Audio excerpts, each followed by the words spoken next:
I'm a young little animal. I don't know any better. I'm just gonna, knock over my food and be a little asshole. But then, he's, directly affects them in the fact that, oh, if I knock over my food dish, I can't eat any goddamn food because it's all over the goddamn place.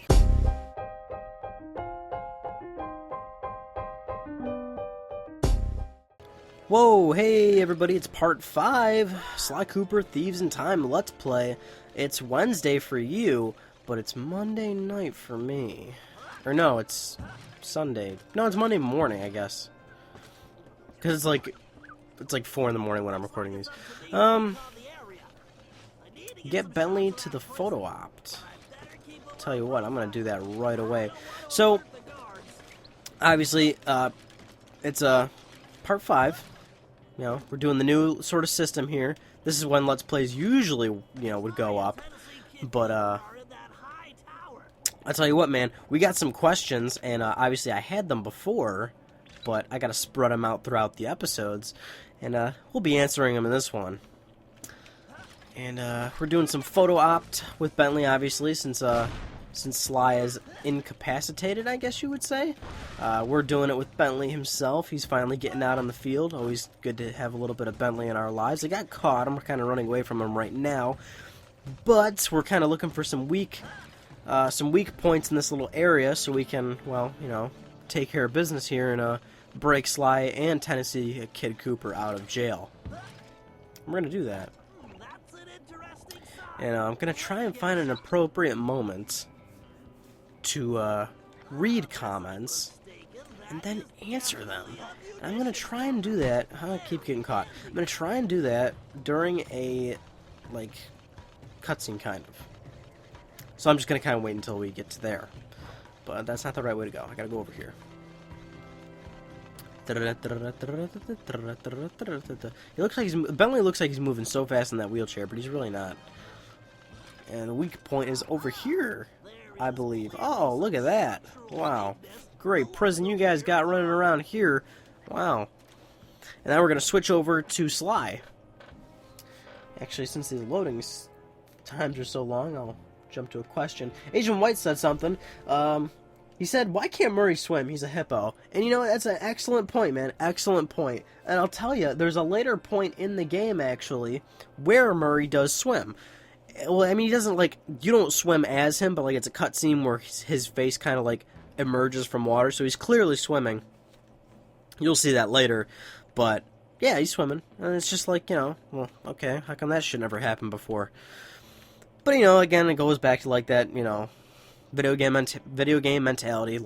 My uncle, I had him play, God of War 3, and, he would use the Pegasus wings to, fly over gaps and stuff, and he'd always fall and die sometimes. And then there's that one scene in God of War 3 where Kratos uses the Pegasus wings in a cutscene to just free fly and go wherever he wants, and then, my uncle was like, oh, what kind of shit is that? Well, it's that video game sort of thing. Hey, there's Tennessee Kid Cooper. He doesn't believe us at first. But, he's a very, very, very laid-back dude, Good, as all the Coopers are. Ooh, he's offended. Whoa. I swear, I'm not joking. I can explain. Talk ain't worth spit, boy. Only one way to prove you're a Cooper. Bust us out of here. Right. My friend Bentley's working Gotta on prove my worth. I hope. It's a rite of passage. Now, what's funny is, when I first played... Oh, costume changing. Yeah, not available right now. When I first played this section of the game, I didn't realize that you could swap out of the costume during this mission. I thought I had to stay in the costume the whole time. So I played through half of it like this. just moving with this fucking weight. And I'm just like, God damn it, can I move any fucking faster? Because I was prompted by that message up there. And I thought, okay, I can't switch out of it. But then it lets you switch out of it down here. I guess break time is over. Boop, boop, boop, boop, boop, boop, boop, boop, boop, boop, boop, boop. And now that was kind of annoying. But then I obviously promptly learned that you can switch out of it. And what's even sucks is maybe where is that? Where's the area where I did it? Obviously, I like to explore, and it sucked even more because I thought I was stuck in this costume. So I was exploring with this fucking thing, and I was still moving this slow. And no, they're not in here. But there's like spiders. Yeah, here they are. There's a spider, and look at it. They like move as fast as I do in this thing. And I'm like, well, get away from me! Get away from me! God damn it! How do you get away from these things? And I'm like, I didn't understand that you can swap out of the costume because it told me before that I couldn't swap out of it. So that was annoying. But then when I learned you can swap costumes, I wasn't too happy about that. Oh, Jesus Christ! Mother effer! Rat's still eating food though. He's hungry. He is a hungry, hungry boy. Oh shit, I didn't even realize he was behind me. Don't touch me. Don't touch me, little bastard. You know what annoys me about my rat? I love him. I love him to death. But, and this, I guess this would go for all pets. Why do they feel the need to knock over their, like, food dishes and stuff? Why? I mean, you think they'd catch on, you know? I mean, first couple times, okay, I probably, I'm a young little critter. There's the word of the day. Well, I mean, it's not really the word of the day because, I was saying it last Let's Play. Point being, I don't know why all animals, it makes sense for all animals. Just be like, okay, I'm a young little animal. I don't know any better. I'm just gonna, knock over my food and be a little asshole. But then, he's, directly affects them in the fact that, oh, if I knock over my food dish, I can't eat any goddamn food because it's all over the goddamn place. And he still hasn't learned. He just knocks it over all the time. Although I just leave it in there at that point. He can fetch for his own food then. Because when he knocks it over, it gets hidden in all the bedding in his cage. So it's like, whatever, dude. If you want to, make an egg hunt for your food, then, be my guest. It's no skin off my nose. But then I guess it's kind of funny for me, being the pet owner, watching him, like, running around his cage looking for food. But, Andrew, got a shout out to him, as always. Runner of the official Sly 4 fan page. Sent me, like, 15 questions, and that's awesome. By all means, I love having topics to use. I think I was supposed to be on there. Oh, no, I wasn't. By all means, people, if you're watching, if you like watching this, please, by all means, give me stuff to talk about. Send me questions. Send me conversation topics. Anything. Give me something to say. Because, from a commentator's standpoint, it's definitely one of the challenges trying to solve dead air. Definitely want to beat the dead air. I know a lot about that because I did a podcast for a year, and the last thing you want is dead air. You always want to keep moving, keep talking, keep sounding interesting, and, for someone like me that's not that interesting, it's certainly hard to do. So I implore all of you to do all that. I forgot what I'm supposed to do here. Knock all these back over there, so I can jump over them gaps. But yeah, Andrew sent a bunch of questions. I'm gonna try and answer all of them because they're all pretty awesome questions. Number one, why is Thieves in Time your favorite Sly Cooper? Could you elaborate more comparing it to the other games? Why it's my favorite Sly Cooper? I'll tell you, it's a number of reasons. I mean, they nailed everything about what makes Sly Cooper great, right? They got everything right. The dialogue's all there. The gameplay's all there, and it's expanded in that respect. I get to play Sly's ancestors, and playing all the other Sly Coopers, it's awesome to hear about the ancestors, but it's even more awesome when you get to play as them and you get to see their personalities, and that's expanded dialogue that you don't see in other Sly Cooper games. And then there's the continuous banter between classics, Bentley and Sly, Carmelita and Sly, and then there's the even larger story advancements, and I'm not going to spoil anything, but of course you know what I'm referring to. Later on, there's sort of that plot twist, and I don't know why people get so upset about plot twists that, sometimes work out in a necessarily bad way. Sorry, Tennessee. Kind of just running my mouth there. Yeah, I know, I blew up the, blah, blah, blah. But I like stuff like that. I think it's a testament to storytelling, If you can't get rid of... I'd be spoiling too much if I said anything. But I think you kind of know where I'm getting at. I like games that can, take that leap of faith and, you know, make, I don't know, bold story advancements. So I really appreciated that too. And then there's the fact that the game looks great. Obviously, oh, damn it. Really? That can't just jump me up like I jumped in water? Come on. The game looks great. And, you know, people are like, you know, damn it. Well, it wasn't going on. How am I trying to articulate my thoughts here? I'm the kind of person that really does appreciate, you know, the current generation games and how beautiful they look. And, you know, I don't know if you know, for most people, it's like they can always jump back to their classic games and still love them. And I can too, but there's definitely that sense of where it's like, man, these games just don't look as good anymore. And sometimes it really does, I don't want to say ruin the experience, but it definitely takes away from it when you're so used to something that looks so much better, you know? And just really get you enthralled in that experience. Like, take, for example, TV. I can't watch black and white, like, you know, really classic black and white TV shows and movies, because, like, I was born in a generation where we had color and, you know, much more clarity in television, and when I watch all that old stuff, I'm just like, this is terrible storytelling, because I can't appreciate it, and it just doesn't look that great to me, you know? Even though something like Casablanca has a fantastic, you know, sort of story and all that, it's hard to appreciate it as much compared to a movie that doesn't have great storytelling, but is just so much more visually appealing on the eyes. So, in that respect, I also loved Thieves in Time because it just looks like a great game. So, that kind of answers that question. Number two, am I going to E3 2013? If not, what are my video plans for it? I was actually going to go, and obviously I'm not press, so I cannot get in as press, which means I would not be able to go to the press conferences. But E3 does have a lot of you know, stuff for the public. There is public stuff for E3, but not a whole lot. So to be honest, even if I did go, there wouldn't be a whole lot I could do other than like me playing a couple booth games and giving impressions, and there wouldn't be a whole lot I can do. But I know a lot of people. Some people don't know this. The E3 press conferences are completely separate from the E3 building and everything. Like, they take place in a completely different area. You need completely different, you know, passes for it and all that. They just coincide with the same time of the expo and the showroom floor and all that. So even if I did go, there wouldn't be a whole lot that I could do. Unless my YouTube channel was vastly popular, had something crazy like 3 million subscribers, and I got like 500,000 views a day or something like that.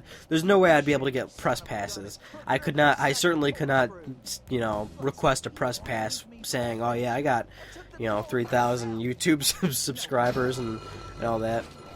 Not that I don't care. I certainly, like I said, I'm very grateful of where I'm at on this YouTube channel. But point being, I wouldn't be able to do much if I went to E3. But, obviously E3's in LA, and, I was going to go because I love Los Angeles, and I was maybe going to get a second tattoo. Because, like I said before, all my tattoos are from LA, and I like the LA style of fine line black and gray. So I was going to go back, and I opted not to. Simply because, for the same reason, in that Jack and Dexter Let's Play, I have the money, but I just didn't really feel like spending it. So, yeah, so that's that. In terms of video plans, probably just the same thing I usually do for stuff like that, which is just a much more longer sort of Let's Talk PlayStation edition, where I don't wait Friday, I upload it as soon as I can, and I kind of cover the whole event and just sort of give my initial impressions of it. So in which case, I would wait for Sony's press conference and give a coverage and overall thoughts and impressions. That's probably what I'd do. But unless you have a better idea, I'm more than welcome to hear about it. We're still. This is a very long level in Thieves in Time, by the way. Obviously, I'm still working on it. There's a little bit of puzzle stuff and all that. It really makes you take use of the jailbird costume. I'm messing this up right here. I keep hitting the wrong buttons. Yeah, this is a really long level, and I kept messing this up for some reason the first time I played. Usually because I just had bad coordination, I guess. Although I'm doing pretty well, but maybe I just jinxed that. I'm not sure. Yeah. So that's generally Again, I say the word generally a lot. There's a lot of things I say. That's probably what I'm going to do for E3, and I would like to... Maybe next year I'll go. I think it's safe to say I'll go next year, because I definitely, whether I go or not, I'm definitely going to go to LA next year, so maybe I could coincide that, and maybe get more tattoos and all that. Am I supposed to go now? What am I doing? Yeah, I'm doing this. Like, why is it pointing me over here? The door's already open, but it's not already open. Put the, what did that say? Put the, what did that say? Oh yeah, the dynamite. Number 3, are you excited for Battlefield 4? It's coming out for PS4, and the trailer is releasing 3/27, so the day this Let's Play would be going up. Not really. I'm not really into, like, I don't want to say shooters, because, like, I like Killzone and Resistance, but, like, I don't know. Like, Call of Duty I used to be into, like, when it was, you know, more, not as popular as it was, like Call of Duty Modern Warfare, Call of Duty 4 Modern Warfare, like, that's the Call of Duty that really blew up, and I was part of that. But, like, once World at War, and then Modern Warfare 2, and then Black Ops, and Modern Warfare 3, once all that started to roll in, it was just single-player stuff for me. And then Battlefield, I didn't really like Battlefield, mostly because, I don't know what I didn't like about it. I just couldn't get into it. It's just one of those games where you can't really explain why you like it. I attest to that it's a great game. I know people like it. I'm one of those people I'm not going to hate a game and call it bad because I don't like it. Like, I don't like Halo, but I am definitely going to say the game is fantastic because I know people like it. But for me, it's just not to my taste. And Battlefield isn't to my taste. And I guess a good reason would be, like, the multiplayer, at least in Battlefield, I don't like because I don't like vehicles and multiplayer games. At least in Battlefield, because the Battlefield maps are too big for me, at least. Like, when I played, like, the Battlefield 3 beta, I didn't like it because, I don't know, I guess it took too long to get into the action. It felt like there was too much filler of me running towards enemies and trying to get to a location, and it just felt very barren and empty, you know? It didn't feel like players were in the game. I would hear a gunshot from a few miles away, and I just don't like that. Whereas I like the Call of Duty multiplayer, and, you know, say what you will, but Call of Duty multiplayer is popular for a reason, because it's good. I like Call of Duty multiplayer because it's close quarters, it's fast-paced, it's action-paced, it's run and gun. I mean, I don't know how people make that as a negative. That shit's fun, you know? It's quick and fast, and you're into the action. You know, for me at least, I don't see how running 30 miles, getting to an enemy, getting killed, and then respawning back 30 miles, I don't see that as fun. And I know there's exceptions to that. I know there's spawn points, and there's vehicles for faster movement, and sometimes it does get intense. But, you know, it's definitely two different experiences between the two. So for me, I'm not really into Battlefield. And I'm not really into Call of Duty either nowadays. Like I said, I don't play it that much anymore. But, you know, I'm just not really into Battlefield, and, you know, in my defense, I don't really play Call of Duty that much either. But I would say I prefer Call of Duty's multiplayer purely because of that aspect. And Battlefield single player, like, I don't know. Again, it's just something I'm about. Just meh. Okay, so obviously there was a cutscene. We're broken out and all that. We just got the lowdown on Toothpick. He was a little... I'm trying to remember the backstory, because obviously I wasn't listening, I was talking. He has, like, his backstory is that he was, like, a rich kid, I guess. I'm assuming. I hope that's what it was. I guess I was talking too much, I kind of forgot. Offhand, because I wasn't paying attention, so it didn't re-spark my memory. Where is the mission? I thought it was up there. Oh, Cooper. Oh, is this where I'm supposed to, like, hide? Like, with Bentley and all that? Like, I follow the dude? I think that's what this mission is. Okay, here's what we're gonna do. I'm gonna blah blah blah blah blah blah blah blah blah. Yeah, I need my shooting iron back. Agreed. I'm just gonna listen to this. Sources, Toothpick closed this old gold mine several months ago, declaring it unsafe. In fact, he's converted it to a storage facility for his stolen goods, including Tennessee's gun. We'll need to take measures with this job so as not to arouse suspicion. So, employing a masterful disguise, I'll tail Toothpick to the mine's entrance and mark it with a Interesting. Hurry, you'll then use the beacon to I think this is another long mission too. Toothpick's sure to have secured the Yeah, I believe this is a very long entrance mission. for formidable Not very skills long, but to you know, get it open. Then, compared to once most we have missions, access, missions in Tennessee Sly. can get in and get his gun back. Let's get to work. Okay, I made the Yeah, I gotta follow him. I better stay close. This is but exciting. on the direct side. It's fun the first time you play it, but after you've played it 4 times, then it's like, you know, keeps checking and all that. He'll periodically look behind him, so I know the proper spots to play it safe. Didn't even get that close to him, really. He's not going to check until up here. This isn't too bad. We must be Question number 4 from Andrew. Do you have a Wii U? If not, what are your thoughts on it?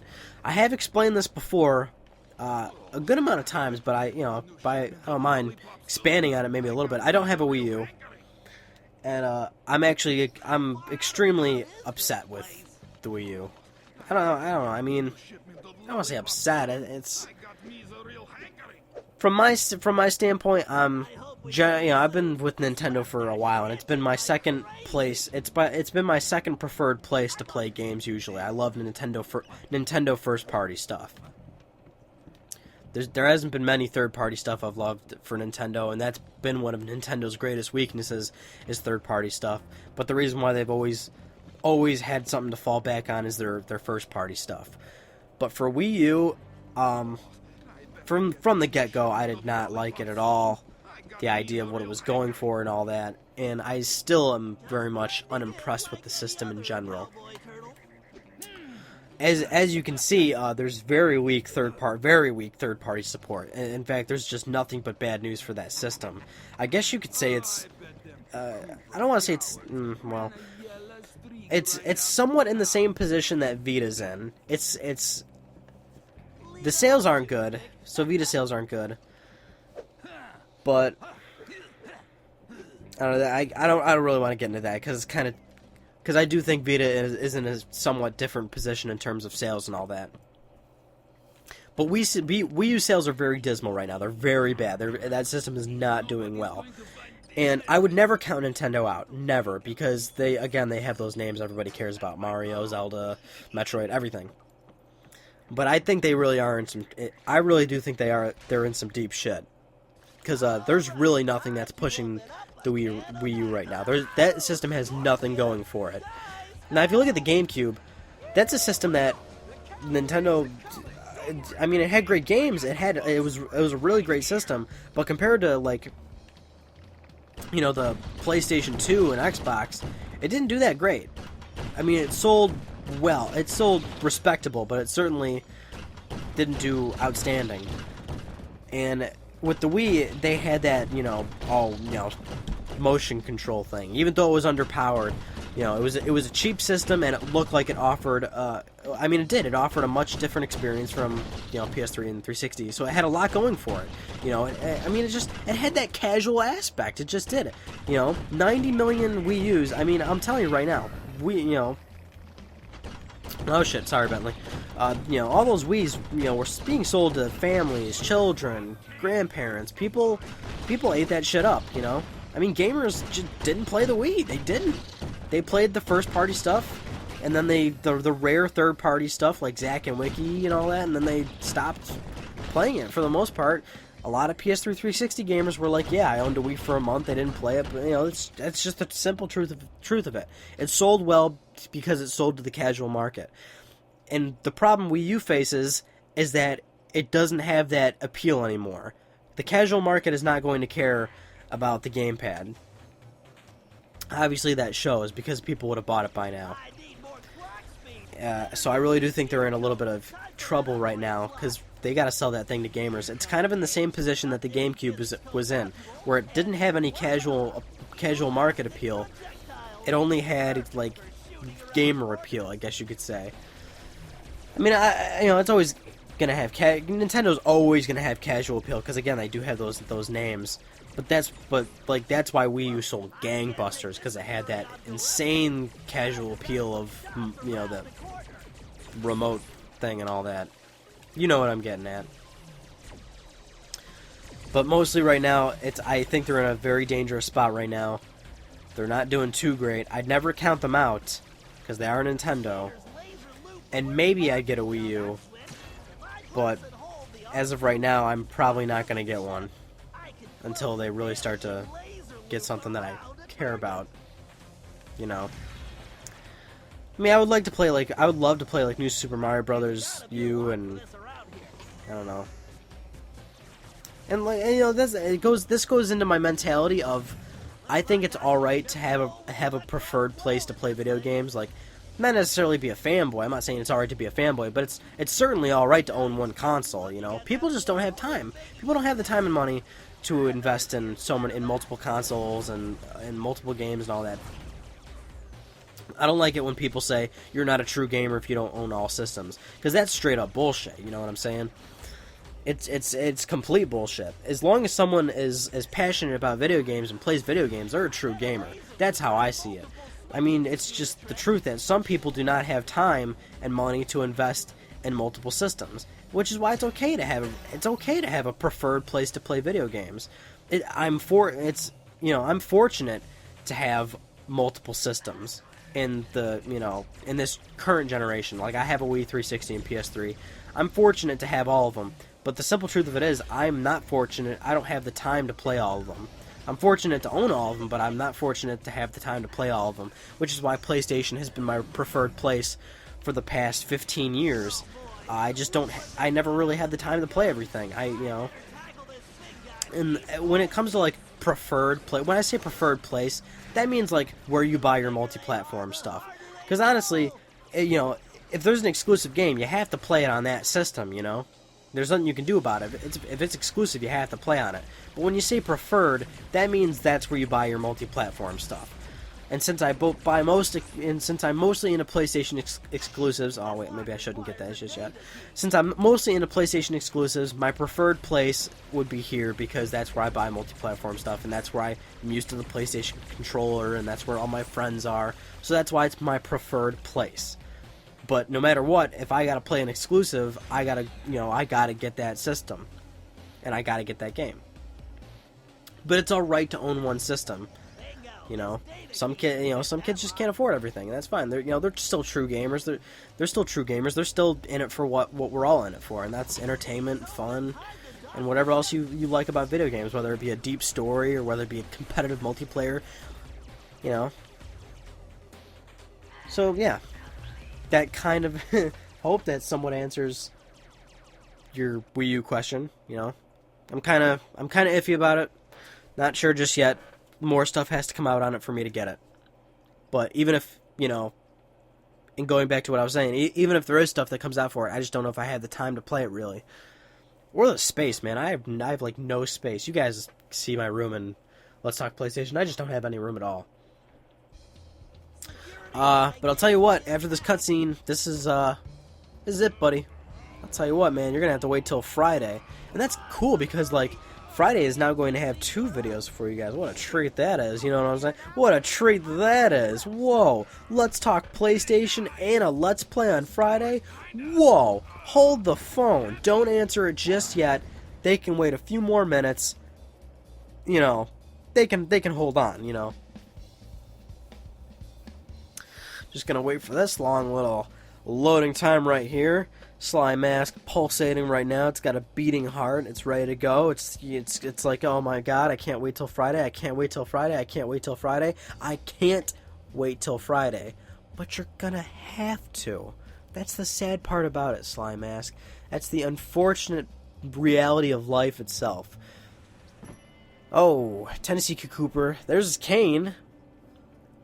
Obviously, it's got the little shoddy attachment to it, which is awesome. I loved this section of the game. I thought this was one of the funnest sections of the game, playing as Tennessee Kid Cooper. Really added a sort of a expansion to the gameplay. This is something you don't see in Sly games often. This little ditty right here. But we'll take it.